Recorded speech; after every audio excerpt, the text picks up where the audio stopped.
আসসালামু আলাইকুম রহমতুল্লাহি ওয়া বারাকাতুহু। হুজুরের ওয়াজটা শুনে যাবেন। অনেক খোঁজা পরে বের করলাম, আশা করি ভালো লাগবে। ওয়াজটা শুনে যাবেন আপনারা সবাই। আল্লাহর কোরআনের তেলাওয়াত, এত সুন্দর আওয়াজ। আল্লাহর কোরআন সিনায় লাগাও। যদি বান্দা কোরআন তেলাওয়াত করো, আল্লাহর কাছে মাপ চাওয়া লাগবে না। কোরআন তেলাওয়াতের বরকতে আমার আল্লাহ মুরব্বিদের কবরে আযাব মাফ করে দিবে। এরে আমার কলিজার টুকরা যুবক, আজকে তো আমি বিনয়ের সাথে পায়ের নিচে হাত রেখে বলি, রে যুবক, রসুলের মোহাব্বতের মালাটা গলায় লাগাও। কত যুবক এসে সালাম দেয়, কলিজা ভেঙ্গে যায়, চোখের পানি ছেড়ে, আর বলে হুজুর মাথায় হাত দিয়া দোয়া করে দেন। আমি বললাম কি করো?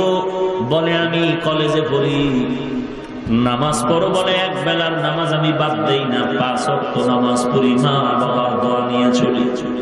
এরে যুবক, আল্লাহর গোলাম, আল্লাহর কাছে তওবা করো। দুনিয়াটা কিছুই না।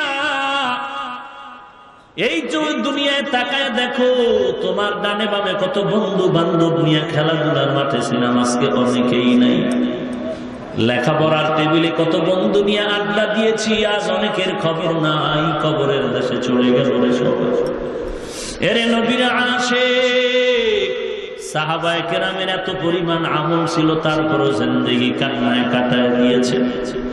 এরে নবীর আশিক উম্মতের দল, ওই অন্ধকার কবর থেকে পালানোর কোনো জায়গা নাই। সেদিন এক জায়গায় গিয়া কান্নার আওয়াজ। বয়ানে আসার সময় রাস্তায় গাড়ি অ্যাক্সিডেন্ট হয়ে একদল যুবক মরে গেল। আর এক জায়গায় গিয়া শুনি সিলেটে কান্নার আওয়াজ। মোনাজাতের পরে বাড়িতে যাচ্ছে যুবক, হুন্ডা চালায় যাচ্ছে, অ্যাক্সিডেন্ট হয়ে রাস্তায় মরে গেল। মা চোখের পানি ছেড়ে কান্দে, রে সন্তান, আজ আমি পাঠাইলাম কত হাসি মুখে, আজ আমি লাশের মুখ দেখবো তো কখনো ভাবতে পারিনি। আরে যুবক, আল্লাহর গোলাম, তোমার মা বাবায় কত আদর করে, মোবাইল করে, বাবা কই আছো, তাড়াতাড়ি ঘরে আয়, খানা কেন খাও নাই, তাড়াতাড়ি আয় খানা খেতে। কিন্তু যখন তুমি কবরস্থ হয়ে যাইবা, মরে যাইবা, সকালবেলা মা ডাক দিবে, বাবা উঠ, নামাজ পড়, ওয়াজ মাহফিল থেকে আসছো।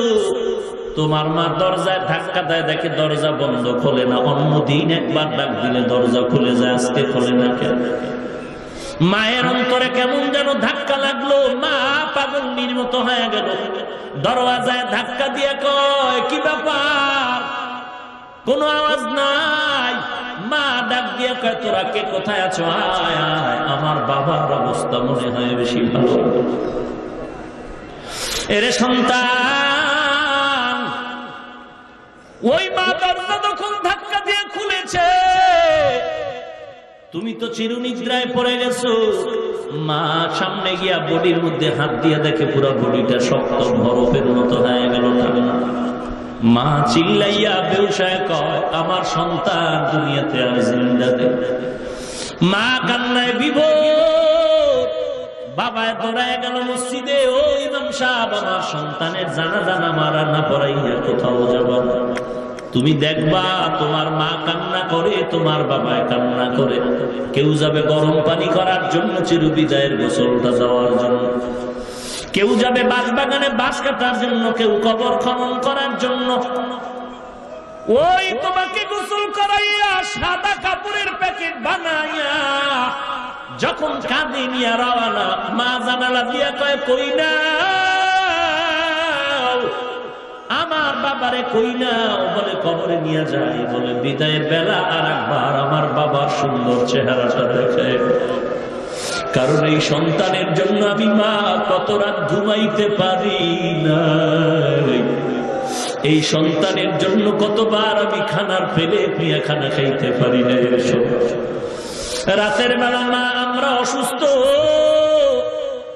বিছানায় পড়ে আছি, রাতের গভীর, তাকায় দেখি সবাই ঘুমায় গেছে, বাতি বন্ধ। আমার আম্মা জান ঘুমায় নাই, আমার মাথার কিনারায় বসিয়া বসিয়া আমাকে পাহারা দেয়। আমি মাকে বললাম, মেরে মা তুমি কেন ঘুমাও না? মা বলে, সন্তান তোর বাবাই ঘুমায় গেল, তোর ভাই বোনেরা ঘুমায় গেল, আমি যতই চেষ্টা করি আমার চোখে ঘুম আসে